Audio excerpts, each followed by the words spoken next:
ఒడిషా నుంచి ఆంధ్ర వైపుగా అక్రమంగా తరలిస్తున్న 570 కిలోల గంజాయిని సోమవారం అల్లూరు జిల్లా ముంచంగిపుట్టు పోలీసులు పట్టుకున్నారు.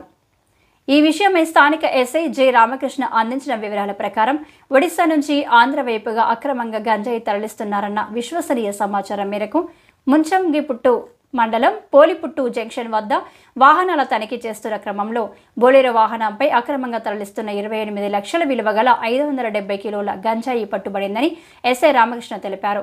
గంజాయి అక్రమ రవాణాకు పాల్పడుతున్న ఒడిషా రాష్ట్రం బిల్లాపుట్టు పంచాయతీ బల్లెలు గ్రామానికి చెందిన 2 వ్యక్తులలో పోలీసు పార్టీని చూసి ఒకరు పరారి కాగా కొర్ర జగ్గు అనే వ్యక్తిని అరెస్టు చేసి రిమాండ్కు తరలించడం జరిగిందని ఎస్ఐ రామకృష్ణ తెలిపారు. పరారీలో ఉన్న మరో వ్యక్తిని గాలిస్తున్నారని త్వరలోనే పట్టుకుంటామని ఆయన తెలిపారు. ప్రభుత్వ ఆదేశాల మేరకు గంజాయి పండించిన అక్రమ రవాణాకు పాల్పడిన కఠిన చర్యలు తప్పవని ఆయన అన్నారు. ఈ కార్యక్రమంలో పోలీసు సిబ్బంది పాల్గొన్నారు.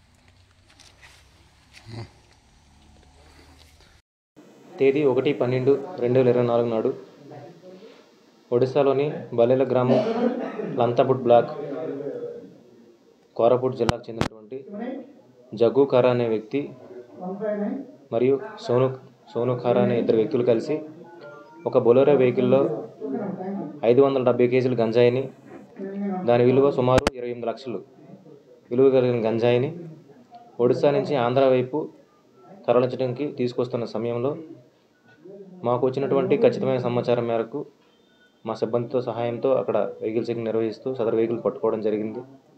అక్కడి నుంచి పట్టుకున్న సమయంలో ఈ జగ్గు ఖారా అనే వ్యక్తి అక్కడి నుంచి పారిపోవడం జరిగింది.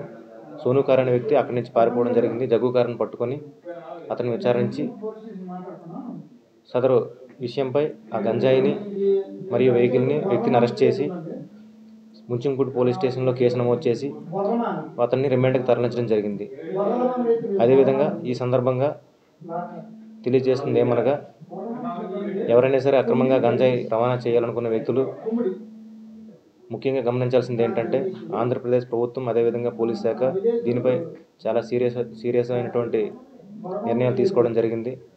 రాష్ట్ర వ్యాప్తంగా ఈగల్ అనే పేరుతో టాస్క్ ఫోర్స్ ఏర్పాటు చేసి ముఖ్యంగా గంజాయి రవాణా చేసే అదేవిధంగా సాగు చేసే వ్యక్తులపై నిఘా పెంచడం జరుగుతుంది.